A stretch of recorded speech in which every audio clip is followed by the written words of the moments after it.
This is an interesting way to go. The lab at University College London is at the centre of experiments to prove the existence of the quantum potential. If the quantum potential exists in this way, then that really is the first evidence for the profound interconnectedness of the physical universe at a very deep fundamental level. That would revolutionize our scientific worldview. It would validate those views of unification, those views that speak to the holism of the universe. And it truly would be a confirmation of a kind of holism that religions and spiritual systems and mystical systems have intuited for many, centuries and millennia even. So what does all this mean for you, for me, the universe, and everything?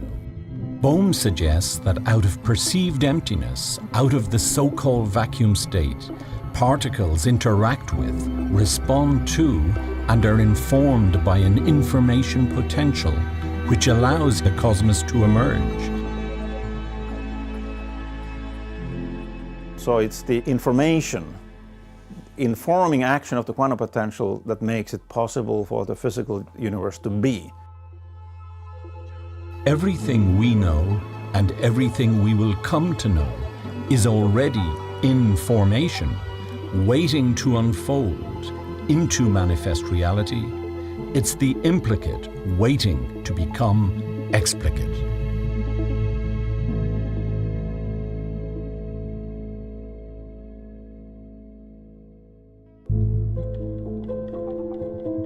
We aren't just things in space, we are places of transformation. And furthermore, our relationship with others, but with all phenomena, is very much a question of our relative positions. And I think that was something else that really deeply affected me about Bohm's work, the participant nature of the observer in the emerging of what we call reality.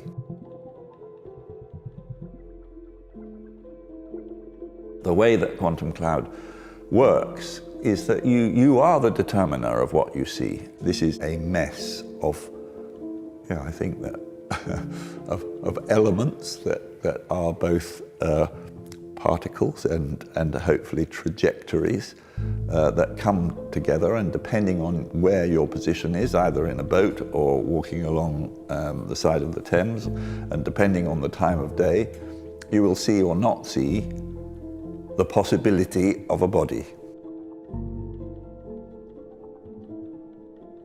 Quantum physics invites us to be participators in that emerging of a world, and it has very, very fundamental, I think, both philosophical, spiritual, and political implications, which are essentially that each of us is a co-producer of a world, that each of us is a co-producer of a possible future.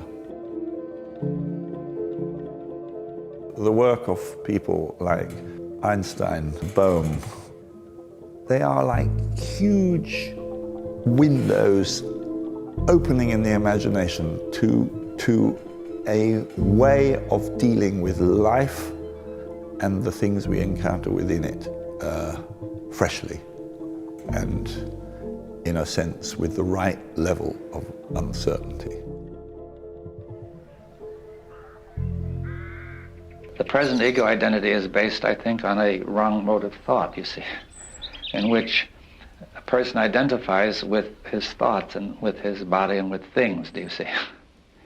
And which means that he's creating an illusion, right? That this self which people feel they have is only a show. It is not really there, but it is such a convincing show that everybody acts as if it were there, and that gives it an apparent reality. One of the most essential points of the scientific spirit is to acknowledge the fact or the interpretation of the fact, whether you like it or not. That is not to engage in wishful thinking or not to reject something because you don't like it. Is it possible scientifically to define this wholeness? Well, not really completely. Wholeness is an attitude or an approach, but it can be given a scientific realization, you see. I think two levels, interdependency. Firstly, external things, different nations, different country, environment, and human being, other animals, everything interdependent. So now, according to that reality, we have to take care about the whole world and environment. We are internally related to everything, not externally related. Consciousness is an internal relationship to the whole. We take in the whole and we act toward the whole. And that internal, whatever we have taken in, determines basically what we are. When we're passing through some sort of forest, no bird, we feel something missing. When we're passing through some birds singing, some birds flying, then we feel more full. So that's now the reality. So interdependency on that level.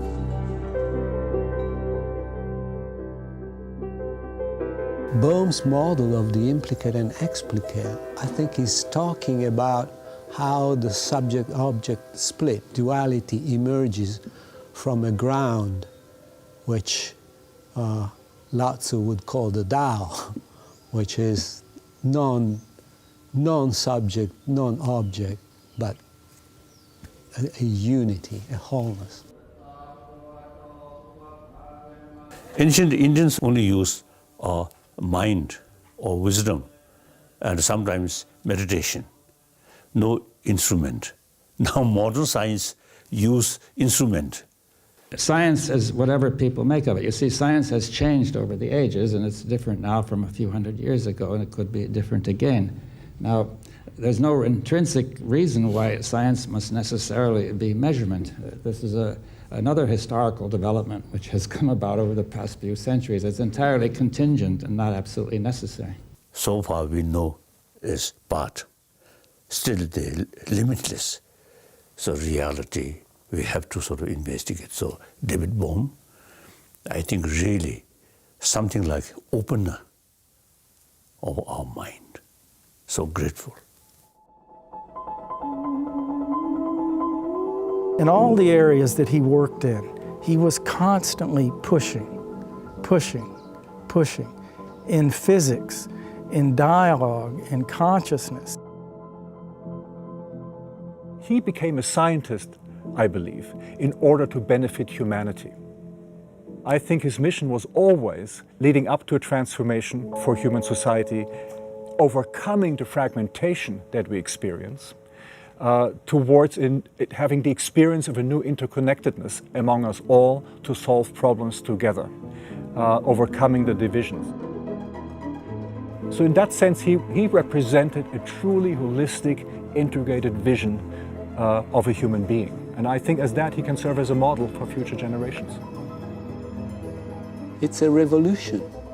It has radical implication about how we live our life, how we interact with the earth, how we interact with each other.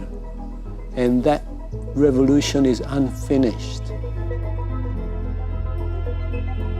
If we aspire to go beyond our present state of consciousness, if we truly want to be happier, to love and know ourselves better, to regain meaning and wholeness, the old disciplines only serve to deepen the illusion of manifest reality.